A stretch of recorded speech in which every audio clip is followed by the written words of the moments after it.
আসসালামু আলাইকুম viewers, birds কিংডমের পক্ষ থেকে শুভেচ্ছা ও স্বাগতম। আশা করি সবাই ভালো আছেন। ভিউয়ার্স, আজকের ভিডিওতে একটি গুরুত্বপূর্ণ বিষয় নিয়ে আলোচনা করব। সেটা হলো যে বাজার থেকে পাখি কিনে আনার পরে পাখি কীভাবে জীবাণুমুক্ত করবেন। বিষয়টি খুবই গুরুত্বপূর্ণ, কেননা পাখি কিনে আনার পরে যদি পাখির শরীরে কোনো ভাইরাস থাকে, দেখা গেলো আপনার অন্যান্য পাখি যদি খাঁচায় থাকে বা কলোনিতে থাকে, তো নতুন পাখির ভাইরাস কিন্তু অন্যান্য পাখির শরীরে প্রবেশ করে কিন্তু পুরো কলোনির পাখি কিন্তু ভাইরাসে আক্রান্ত হতে পারে বা অসুস্থ হয়ে পড়তে পারে। তাই কীভাবে আপনার পাখি কিনে আনার পরে সেটাকে জীবাণুমুক্ত করবেন নতুন পাখি আনার পরে, সেই বিষয়ে বিস্তারিত আলোচনা করব। তাই অবশ্যই ভিডিওটি শেষ পর্যন্ত দেখবেন। তো ভিউয়ার্স, আপনারা যারা আমার চ্যানেল নতুন ভিডিও দেখছেন, ইনশাআল্লাহ অবশ্যই আপনারা আমার চ্যানেলটা সাবস্ক্রাইব করে রাখবেন এবং পাশে থাকা বেল আইকন প্রেস করে রাখবেন।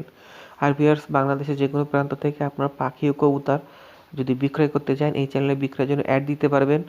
অনেকে এই চ্যানেলে পাখি বিক্রয়ের জন্য অ্যাড দেয়, ইনশাআল্লাহ পাখি বিক্রয়ও হয়। তাই আপনি যদি অ্যাড দিতে চান, কীভাবে অ্যাড দিবেন সেই বিষয়ে বিস্তারিত জানতে এই ভিডিও ডিসক্রিপশনে আমার মেসেঞ্জারের লিঙ্ক থাকবে।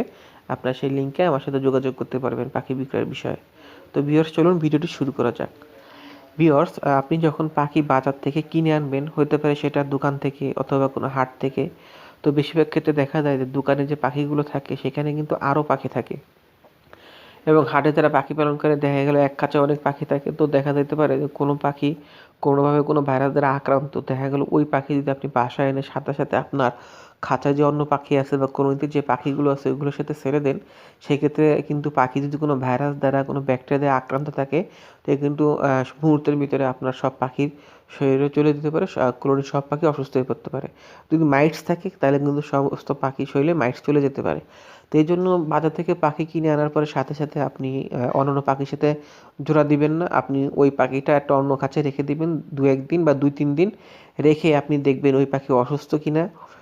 যদি দেখেন যে অসুস্থ, সেক্ষেত্রে সেই অনুযায়ী ট্রিটমেন্ট দিবেন। তো একটা মেডিসিন আছে, সেটা হলো টিমসেন। পাখির শরীরে যদি কোনো বাহ্যিক ব্যাকটেরিয়া থাকে সেক্ষেত্রে আপনারা টিমসেনটা ব্যবহার করতে পারেন।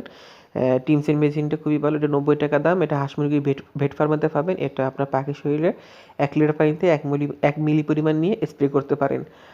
এটা ৯০ টাকা নিতে পারে। আর যদি সেটা সম্ভব না, সেক্ষেত্রে আপনারা যে নিম পাতা আছে, নিম পাতা সেদ্ধ করে সেটা আপনার পানিটা ঠান্ডা করে পাখির শরীরে স্প্রে করাবেন। তাহলে ইনশাআল্লাহ পাখির জন্য কোনো ব্যাকটেরিয়া বাহ্যিকভাবে আক্রান্ত থাকে সেটা দূর হবে। আর যদি পাখি যদি কোনো রোগ আক্রান্ত হয়ে থাকে, সেক্ষেত্রে আপনার সেই রোগ অনুযায়ী ট্রিটমেন্ট দিবেন। যদি ঠান্ডা লেগে থাকে বা অন্য কোনো সমস্যা থাকে, সেক্ষেত্রে আপনার সেই অনুযায়ী ট্রিটমেন্ট দিবেন। তারপর ২-৩ দিন পরে পাখি যদি আপনার সুস্থ মনে হয়, সেক্ষেত্রে আপনার অন্য পাখির সাথে জোড়া দিবেন।